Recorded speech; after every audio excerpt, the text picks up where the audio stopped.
Pessoal, muito bom dia, tudo bem com vocês? Esse vídeo aqui ele tem o objetivo de esclarecer como se faz, né, aquelas questões que nós passamos ontem de ontem. Então vai ser aqui um vídeo, eu mostrarei para vocês o caminho, ok? A parte matemática aí é com vocês, aí vocês vão destrinchar, vocês vão terminar, tá? Só lembrando aqui, eu coloquei aqui no papel para a gente relembrar, nós estamos trabalhando com essa equação aqui, que é a equação função horária da velocidade, ok? A função horária das posições, que é essa grandona aqui, correto? E a equação de Torricelli, que é essa aqui. A equação de Torricelli tem uma particularidade porque ela independe do tempo, tá? Então toda vez que o exercício ele não te dá o tempo para ele pedir a aceleração, você pode usar a equação de Torricelli, tá? Então essas três equações aqui são as que nós vamos usar nessa avaliação aqui. Outra coisa importante, pessoal, é que como são 4 exercícios, a gente tem que tomar cuidado porque assim, como esses exercícios foram postados no AVA, eles não seguem uma sequência normal. Por exemplo, pode variar de um aluno para o outro, porque o sistema ele mistura as questões, tá bom? Então o que eu vou fazer aqui? Eu vou ler o enunciado dela, tá? Então aí você depois acompanha, cuidado para não pegar dados errados, tá? Então a questão 1 aqui para mim é essa aqui, ó. Um móvel executa um movimento uniformemente variado, move, com velocidade inicial de 4 metros por segundo. Então o que você vai fazer? Você vai lá no sistema e vai localizar essa questão, tá? Para você não pegar dados errados. Repetindo, um móvel executa um movimento uniformemente variado, move, com velocidade inicial de 4 metros por segundo. Pessoal, aqui está bem claro, né? Que a velocidade inicial é o quê? 4 metros por segundo. Está bem claro, o exercício já está falando. E aí ele pergunta, olha, calcule um instante. Quando a gente fala de instante, o que a gente lembra, pessoal? Quando eu falo de instante, eu quero o tempo, ok? O T. Calcule um instante em que o móvel atinge a velocidade de 16 metros por segundo. Então essa velocidade aí é a velocidade final. Sabendo que sua aceleração é igual a 2 metros por segundo ao quadrado. Bom, em momento algum essa questão ela diz respeito à distância percorrida. Então, se ele não fala nada de distância percorrida, pessoal, eu vou dizer o seguinte para vocês. Essa equação aqui do meio e essa última aqui, tá vendo? Elas dependem do que? De distância percorrida, ó, tá vendo? Obviamente essa questão 1 você não vai usar essas duas equações. Não tem como, tá? Você não vai conseguir chegar a lugar nenhum. Então a questão 1 agora é com vocês, tá? Isso aí tá bem claro agora. Você vai conseguir resolver, tá ok? A questão 2 aparece assim para mim, olha. A função horária das posições. Então você nota que o exercício já começa falando do que ele vai tratar. Função horária das posições. Agora há pouco eu falei que essa é a equação horária das posições, pessoal, tá?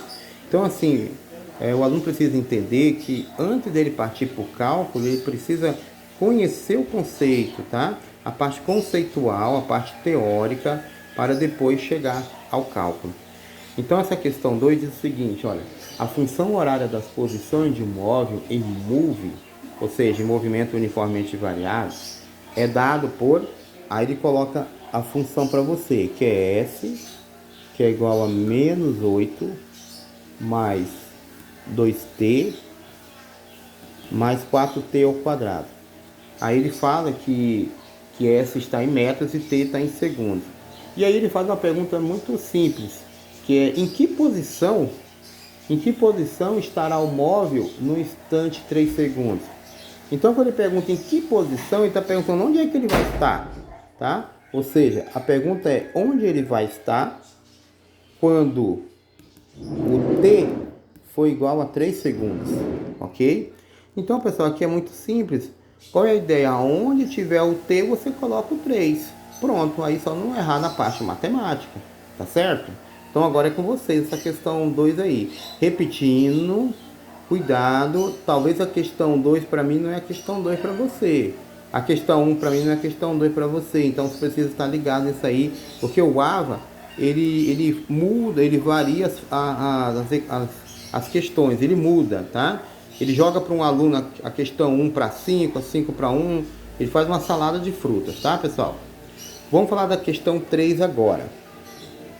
A questão 3 aqui para mim é assim: partindo do repouso de um determinado ponto, cujo espaço inicial é 60 metros, aí você já começa a perceber, pessoal, que ele está falando de distância percorrida.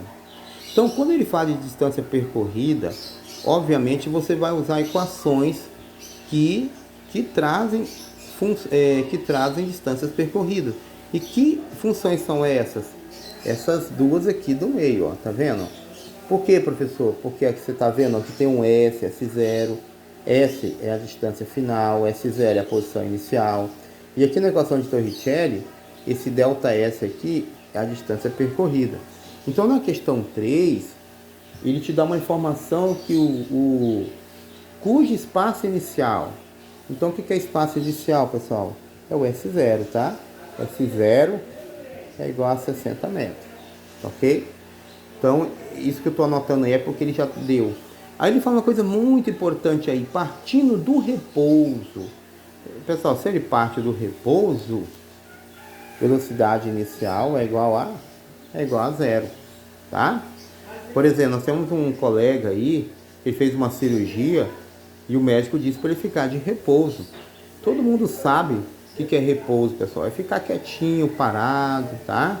Então, trazendo essa aplicação para a física aqui, partindo do repouso, então ele estava parado.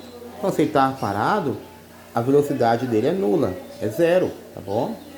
Então, esse móvel, ele descreve um movimento uniformemente variado, para garantir para nós que ele tem uma aceleração, tá? Após percorrer 240 metros. Então, você nota aqui que essa palavra após significa que é um depois. Então, se é depois, é uma posição que? Posição final, tá? Essa é igual a 240 metros, posição final. Então, nós tínhamos a posição inicial, da onde ele partiu, e aqui você tem a posição final, tá? Então, após percorrer 240 metros, no intervalo de tempo igual a 20 segundos, o móvel chega ao seu destino. Determinar a aceleração desse móvel. Pessoal, aqui tá bem claro qual é a equação que você vai usar. Tá bom? Aqui tá bem claro, eu não vou mais fazer mais nada aqui, porque agora é com você. A gente sempre explica o caminho e o aluno que percorre o caminho, ok? Então agora é com você, tá? A última questão, pessoal, é uma questão bem simples também. Ela é assim, ó. O móvel inicialmente a 12 metros por segundo. Então você já nota aí que ele já te fala a velocidade aqui inicial. Nota a palavra inicialmente, tá? Então, pessoal, a velocidade inicial aqui é o que? 12 metros por segundo. Ele é acelerado, correto? 18,9 metros por segundo ao quadrado. Então, você tem que a aceleração é 18,9 metros por segundo ao quadrado, ok? E após percorrer 20 metros, ele alcança a velocidade de x metros por segundo. Então ele percorre 20 metros, né? No caso aqui é a variação do espaço, e aí ele alcança a velocidade de x metros. Pessoal, se eu tinha a velocidade inicial, quer dizer que essa velocidade de x metros por segundo vai ser a velocidade o quê? Final, ok? Se você ler essa questão aí mais 50 vezes, você vai ver em que em nenhum momento ele te dá a informação do tempo. Então, se ele não dá a informação do tempo, pessoal, qual a equação que você vai usar? Aí, lembra lá no comecinho da nossa aula, eu falei dessa primeira equação, ó, essa aqui tem um tempo. Não é legal eu pegar ela agora. Na verdade, eu não vou usar ela, porque se eu pegar ela, eu vou ficar com duas variáveis. Essa equação do meio aqui eu tenho o tempo também, não vou chegar a lugar nenhum, ok? E essa equação aqui, a equação de Torricelli, ela não depende do tempo, tá bom? Então a equação 4 é uma equação assim que a gente usa a equação de Torricelli, porque não depende do tempo. Ok, pessoal? Então, acredito que essa pequena explicação aqui, eu nem digo que é uma aula, tá, pessoal? Tem muitas falhas aqui, a gente vai... É somente um vídeo para explicar para vocês, mas acredito que pode ajudar os senhores, tá bom? Mas independentemente dessa aula aqui, o que você pode fazer? Você pode estar tirando dúvidas ainda, tá? Não é porque eu postei aqui um vídeo que você não precisa mais tirar dúvida. Não, se você precisar, se você quiser, você pode tirar as dúvidas, tá? E não esqueça desse que eu falei. Cada questão aqui, ela pode ser diferente para você. Então, para mim, a questão 1 pode ser diferente da segunda para você, da terceira e da quarta, tá ok? Espero ter ajudado vocês. Tenham um ótimo dia, tá? Deus abençoe cada um de vocês.